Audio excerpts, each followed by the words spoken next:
এদেশে একটি চুরি হলে মামলা হয়, ডাকাতি হলে মামলা হয়, এমনকি মারধর করলেও মামলা হয়। কিন্তু সাতক্ষীরা জেলার শার্শা উপজেলায় একজন মানুষকে হত্যা করা হলো, নির্মমভাবে পিটিয়ে হত্যা করা হলো, কিন্তু তারপরও সাতক্ষীরা জেলার শার্শা থানায় এই মামলাটি নেওয়া হলো না। প্রিয় বন্ধুরা, আপনারা জানেন যে দীর্ঘ 17 বছর এদেশের মানুষ বিচারহীনতা ছিল। আমরা অনেক বক্তব্য শুনি যে বিএনপির অনেক নেতা কর্মী নির্যাতিত হয়েছেন, কষ্ট করেছেন। আমি বলবো সবার চাইতে সবচেয়ে বেশি কষ্ট করেছেন মাননীয় প্রধানমন্ত্রী জনাব তারেক রহমান। কারণ তিনি দীর্ঘ 17 বছর দেশে আসতে পারেনি, তার ভাইয়ের জানাজায় আসতে পারেনি, তার মা অসুস্থ আসতে পারেনি। একটি ছোট্ট ঘরের মধ্যে থেকে তিনি দেশ পরিচালনা করেছেন। এত কষ্ট সহ্য করেছেন, এত কষ্ট মনে হয় বিএনপির কোন নেতাকর্মী সহ্য করেননি। আপনারা জানেন এই বিচারহীনতা, বিচার না পাওয়ার কারণেই কিন্তু ফ্যাসিস্ট হাসিনা পালিয়ে গেছে। আমরা যে বিষয়টি কথা বলছি আজকে, এই বিষয়টি কিন্তু বিএনপি সরকারের সময় হত্যাকাণ্ড ঘটিত হয়নি। পাঞ্জাবের জগতে একটি বিশ্বস্ত নাম, শাবাব এথনিক ওয়্যার।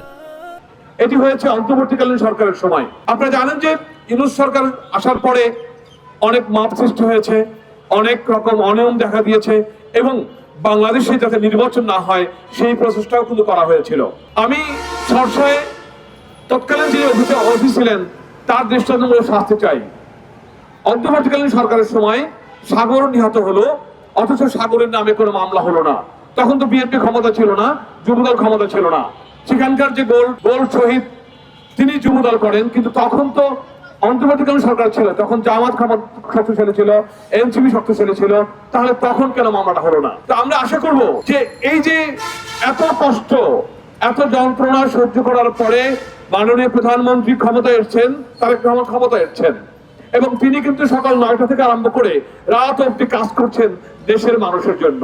সুতরাং গুটি কয়েক নেতাকর্মীর কারণে, গুটি কয়েক সন্ত্রাসীর কারণে বিএনপির বদনাম হবে, এটা আমরা কল্পনাও করতে পারি না।